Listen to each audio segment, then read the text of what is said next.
Sen đá lên màu rực rỡ luôn là mong ước của những người chơi cây. Nhưng mà khi mua về trồng thì thường cây sẽ không được màu đẹp như ở nhà vườn nữa. Đây là cây mua từ nhà vườn về, một cây mận đỏ lên màu rất là xuất sắc. Nhưng mà sau khi trồng vài tháng ở xứ nóng thì màu sắc của cây không còn được rực rỡ như lúc mới mua từ nhà vườn. Vậy thì vì sao? Có bí quyết gì mà chúng ta không thể chăm cây lên màu đẹp như nhà vườn được? Xem hết video này nhé!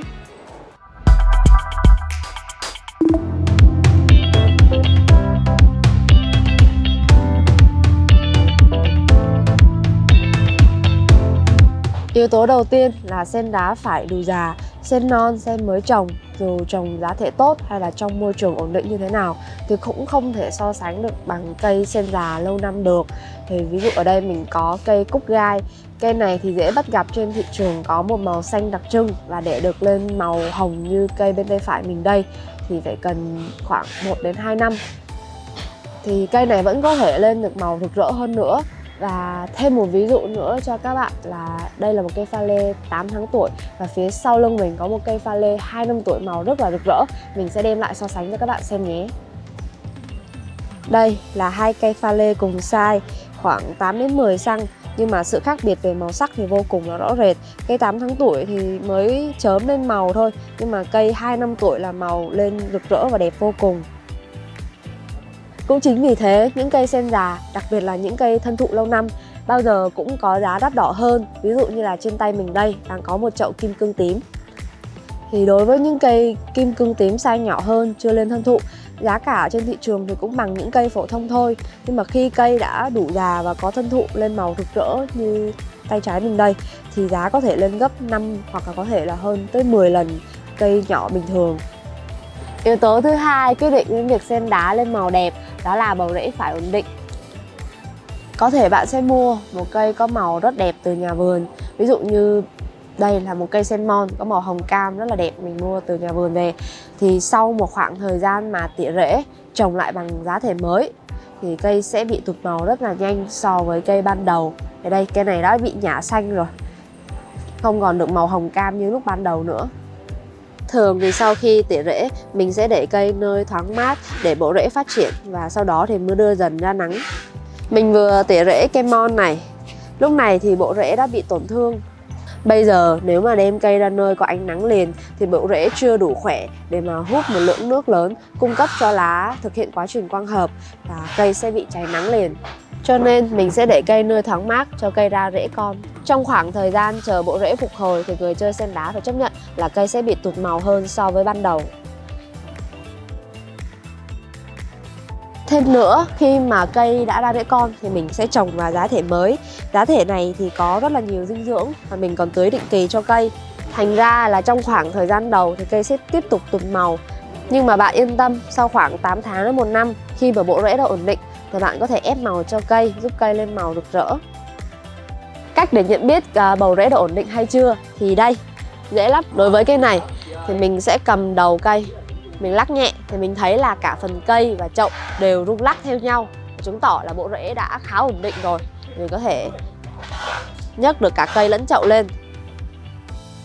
Một số cây già hơn thì mình có thể tháo rời bộ rễ ra khỏi chậu luôn.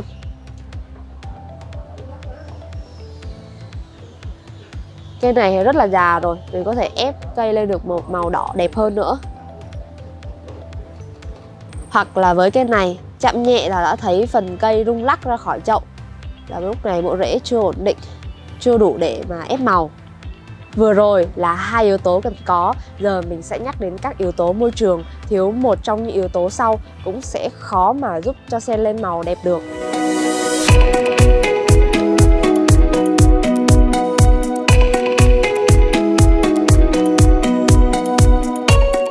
Yếu tố môi trường đầu tiên mà mình muốn nhắc tới đó là nhiệt độ. Thì biên độ nhiệt mà sen đá sống tốt sẽ rơi vào khoảng từ 14 đến 32 độ C.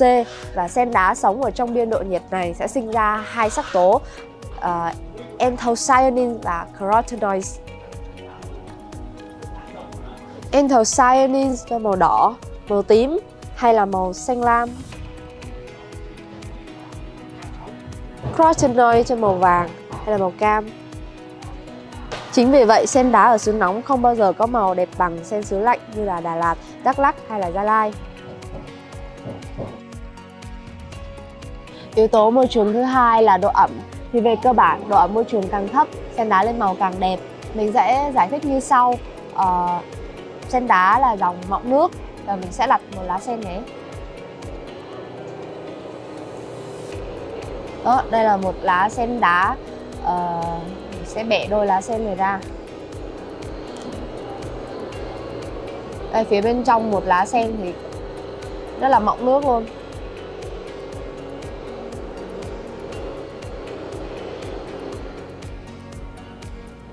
Thì độ ẩm môi trường càng thấp, nước thoát ra khỏi lá sen càng nhiều thì cây lên màu càng đẹp.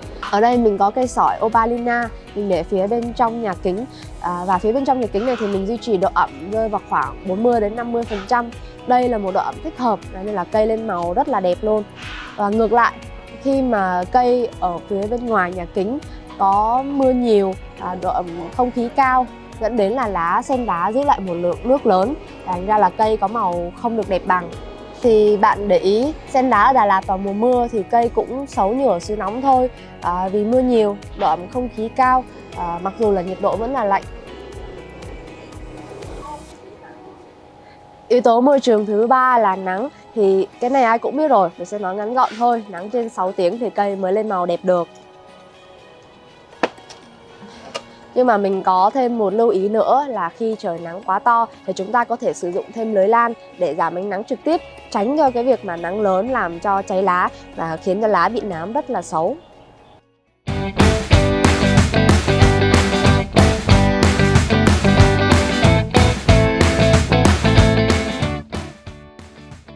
Phần chăm sóc này đặc biệt quan trọng nên là mình sẽ sắp xếp theo thứ tự ưu tiên. Thứ nhất là tưới nước cho sen đá. Thường thì các bạn trồng sen sẽ được khuyên là tưới cho sen đá thì 4 đến 5 ngày mình sẽ tưới một lần. Nhưng mà khi bán hàng thì mình sẽ tưới ít hơn, gọi là cắt nước cho sen đá. Việc này sẽ giúp đảm bảo khi mà vận chuyển đi xa không lo cây bị sốc nhiệt. Thêm nữa sẽ giúp cho sen đá lên màu rực rỡ.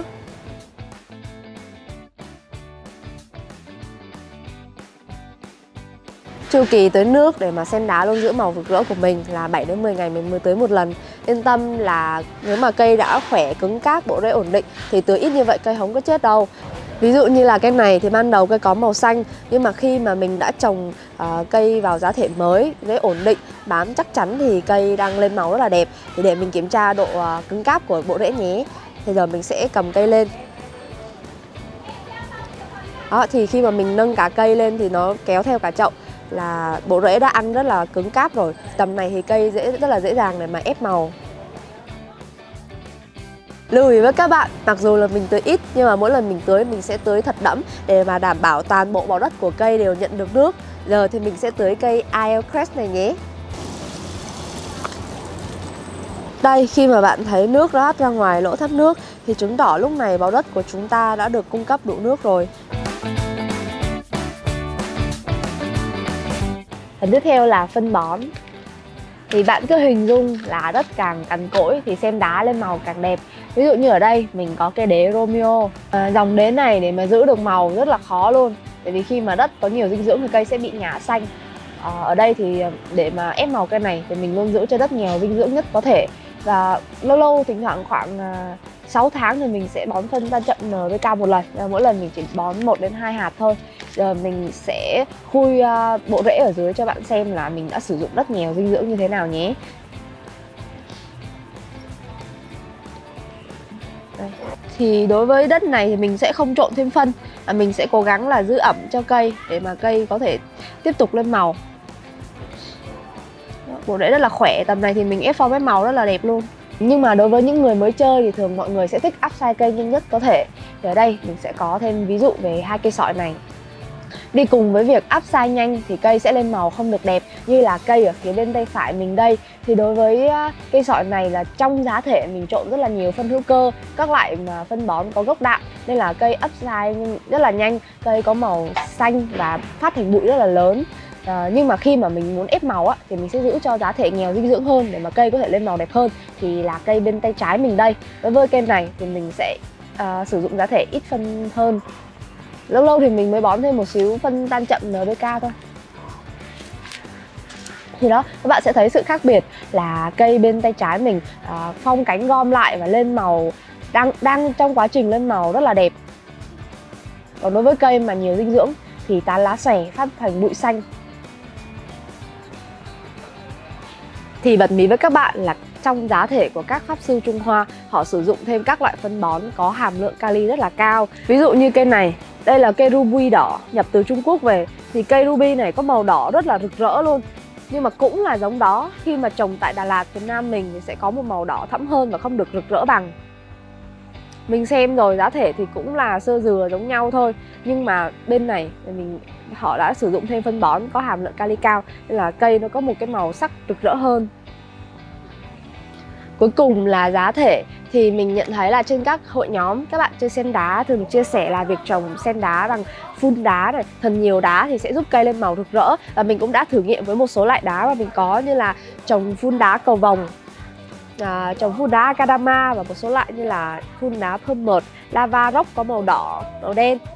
Nhưng mà mình nhận thấy là không hẳn như vậy đâu. Rồi mình sẽ đem ra để mình nói tiếp. Tại sao mình nói là không hẳn như vậy? Là với giá thể phun đá thì nước thoát đi rất là nhanh, dẫn đến tình trạng là lá bị mất nước và cây lên màu rực rỡ.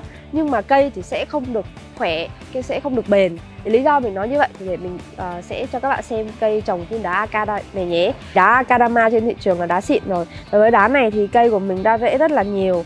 Mặc dù là cây lên màu hồng rất là dễ thương, nhưng mà lá rất là mềm và yếu ớt, không được căng mọng. Ít nhất trong giá thể phải chứa từ 15 đến 20% chất mùn giữ ẩm thì cây mới lên màu đẹp và sống khỏe được. Ở đây mình có cây bánh bao, mình trồng 90% là đá ceramic và thêm 10% bitfloat. Các bạn có thể thấy là cây đâm rễ rất là nhiều và cây bánh bao vẫn tiếp tục lên màu, phong cánh rất là cứng cáp. Đối với cây có giá thể phun đá, mặc dù là nhìn bằng mắt thường là cây có màu rực rỡ hơn, nhưng mà khi mà mình dùng tay cảm nhận thì phải công nhận là cây lá rất là mềm. Do thiếu nước nên là cây bị gom nhỏ lại, cây khó phát triển lớn hơn. Còn đối với cây mà đã có chất mùn giữ ẩm, cây vẫn đang tiếp tục lên màu, cánh cứng cáp.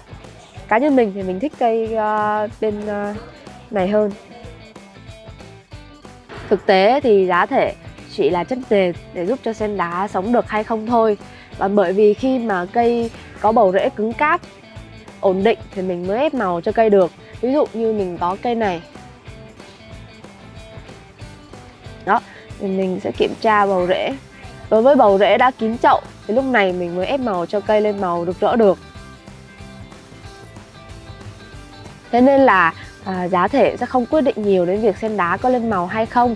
Mình lựa chọn giá thể phù hợp với nơi mình sống, với túi tiền của mình, miễn sao cho sen đá sống được là được. Nên là khi mà cây đã bám hết giá thể, bầu rễ ổn định thì đối với những giá thể có nhiều chất mùn giữ ẩm thì mình sẽ giãn chu kỳ tưới nước ra. Còn đối với những giá thể chứa nhiều đá, phun đá thì mình sẽ tưới nước nhiều hơn.